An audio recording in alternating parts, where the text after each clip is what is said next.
तो प्यारे बच्चों, इस वीडियो में डिस्कस करेंगे डीओई की तरफ से प्रोवाइड किए गए क्लास 8 के लिए सोशल साइंस के मिड टर्म सेशन 2025-26 के प्रैक्टिस पेपर को दोनों मीडियम में एक साथ।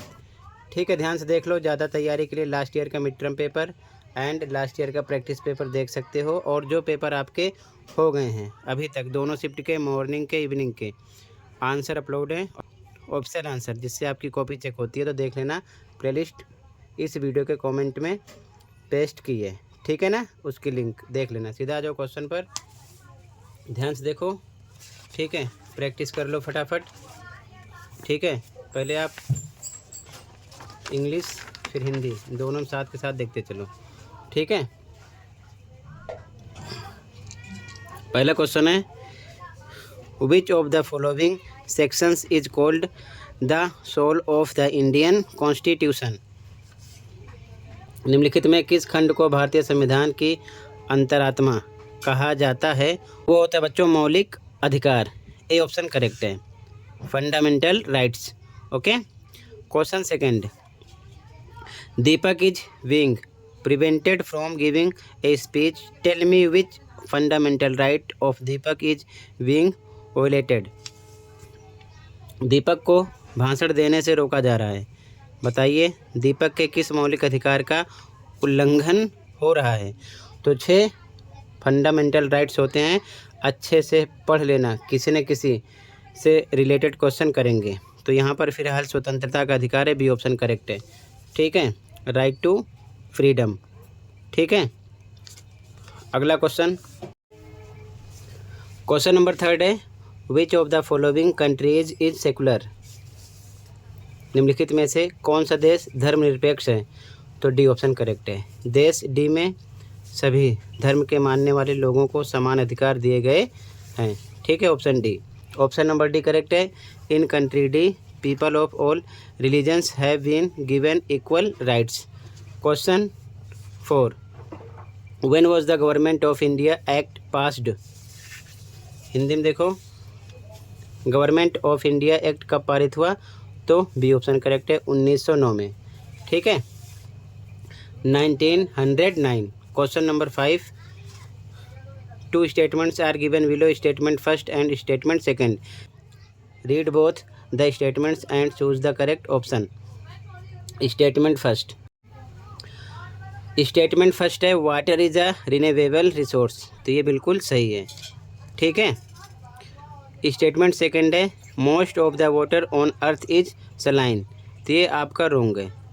ठीक है, हिंदी में देखो, हिंदी में यहाँ पर अलग क्वेश्चन है 6 पर, ठीक है ना, ये क्वेश्चन नहीं है। तो हिंदी मीडियम में बच्चों ये आपका क्वेश्चन नंबर 10 है। ठीक है, नीचे 2 कथन फर्स्ट और कथन सेकंड के रूप में दिए हैं, दोनों कथनों को पढ़िए और सही विकल्प का चयन कीजिए। कथन फर्स्ट, जल एक नवीकरणीय संसाधन है, बिल्कुल सही। पृथ्वी पर अधिकांश मात्रा में जल अलवणीय, बिल्कुल गलत है, क्योंकि लवणीय है। ठीक है ना, अगर ऐसा होता तो पानी कमी नहीं होती। तो सी ऑप्शन करेक्ट है, कथन फर्स्ट सही है और कथन सेकंड गलत है। ठीक है, यहाँ पर हिंदी मीडियम में क्वेश्चन नंबर 10 है, ये ध्यान रखना। ठीक है, आगे पीछे है। अगला question 6, identify the correct match. तो प्राइमरी एक्टिविटी फिशिंग, ये आपका करेक्ट है, बाकी तीनों इनकरेक्ट हैं। ठीक है, ये ध्यान में रखना। बाकी आप प्राथमिक क्षेत्रक, द्वितीय क्षेत्रक, तृतीय क्षेत्रक अच्छे से पढ़ लेना, ठीक है ना, इससे रिलेटेड क्वेश्चन जरूर करेंगे। सही मिलान की पहचान कीजिए। तो प्राथमिक क्रिया मत्स्यन मतलब मछली पालन, ठीक है, बाकी ये तीनों रोंग हैं। ठीक है, अगला क्वेश्चन देखो, question number 7, which of the following countries is leading in rice production. तो आपका है बच्चों China.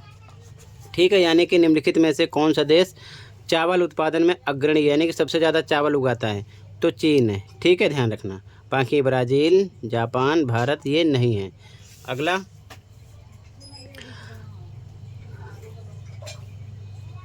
Tanzania is a part of which continent. तो यहाँ पर आपका अफ्रीका, अफ्रीका का पार्ट है। ठीक है, ए ऑप्शन करेक्ट है। ठीक है, तंजानिया किस महाद्वीप का हिस्सा है? तो अफ्रीका है, अफ्रीका का है। ऑस्ट्रेलिया, यूरोप, एशिया गलत है। ठीक है, अगला ध्यान से देखो, अगला क्वेश्चन, अगला question, which of the following methods is most suitable for preventing soil erosion on steep slopes. तो वैदिक फार्म, ठीक है, यहाँ पर आपका ए ऑप्शन करेक्ट है। ठीक है, ध्यान से देखो, निम्नलिखित में से कौन सी विधि तीव्र दलों ने ढालों पर मृदा अपरदन को रोकने के लिए सर्वाधिक उपयुक्त है। तो वेदिका फार्म, ठीक है, बाकी ये रॉन्ग है। ठीक है, सबसे उपयुक्त ये भी है, ध्यान रखना, लेकिन आपका करेक्ट आंसर ए है। ठीक है,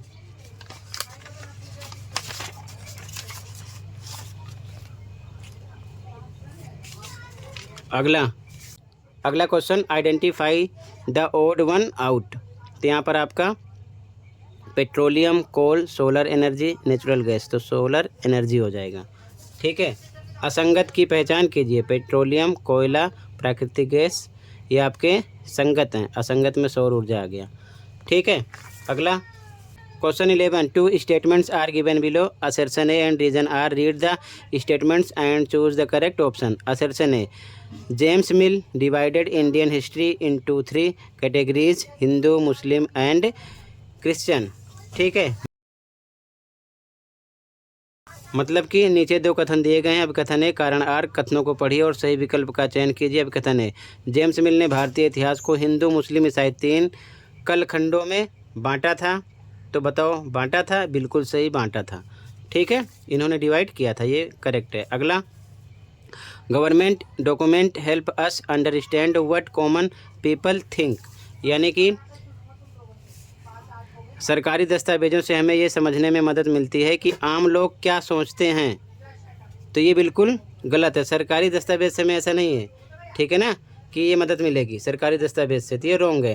तो मतलब ए सही है, आर रॉन्ग है, तो यहाँ पर हम सी लगाएंगे, ए सही है, आर रॉन्ग है। ठीक है, यहाँ पर क्लियर है। आपका सेकंड जो है, government document help us understand what common people think, ये रॉन्ग है। ठीक है, तो यहाँ पर सी लगाएंगे। Assertion A is correct and reason R is incorrect. अगला question, fill in the blanks with the help of suitable option. The first English factory was started in 1651 on the bank of the river. तो यानी कि उचित विकल्प की सहायता से रिक्त स्थान की पूर्ति कीजिए। पहले इंग्लिश फैक्ट्री 1651 में किस नदी के किनारे आरंभ हुई? तो हुगली। ठीक है, बाकी गंगा, जमुना, ब्रह्मपुत्र रॉन्ग है, हुगली करेक्ट आंसर है, सी ऑप्शन हो जाएगा। ठीक है, गंगा, जमुना, ब्रह्मपुत्र रॉन्ग है, हुगली करेक्ट है। अगला question, in which year Sirajuddaulah became the nawab of Bengal, यानी कि सिराजुद्दौला किस वर्ष बंगाल के नवाब बने? तो 1756 करेक्ट आंसर है, बाकी तीनों इनकरेक्ट है। ठीक है, 1756 करेक्ट है, बाकी तीनों इनकरेक्ट है। अगला, the Champaran movement was against which agriculture, यानी कि चंपारण आंदोलन किस कृषि विरुद्ध था? तो नील के। ठीक है ना, बाकी आलू और आलू के बाद में गेहूं, चावल, ये रॉन्ग है। ठीक है, यानी कि इंडिगो बोलते हैं नील को, बाकी पोटैटो, व्हीट, राइस रॉन्ग है। ठीक है ना, यहाँ पर ए करेक्ट है। अगला question, who among the following was called शेर ए मैसूर।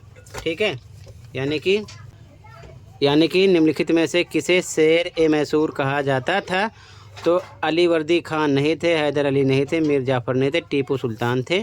ठीक है ना, आपने बुक में पढ़ा होगा। ठीक है, 15 का आंसर हो जाएगा टीपू सुल्तान, बाकी first, second and fourth wrong है, टीपू सुल्तान करेक्ट है। ठीक है, तो टोटल बच्चों मैंने सभी MCQ क्वेश्चन दोनों मीडियम में डिस्कस कर दिए, बाकी आप इसकी प्रैक्टिस कर सकते हो, क्वेश्चन देख लो। ठीक है, सॉल्यूशन बाद में प्रोवाइड करूँगा, बाकी आप देख लो ध्यान से। ठीक है, एक साथ दोनों मीडियम में सॉल्यूशन प्रोवाइड करूँगा, ये चीज़ ध्यान में रखना। ठीक है, इंग्लिश में भी इसके आगे क्वेश्चन को देख लो। ठीक है,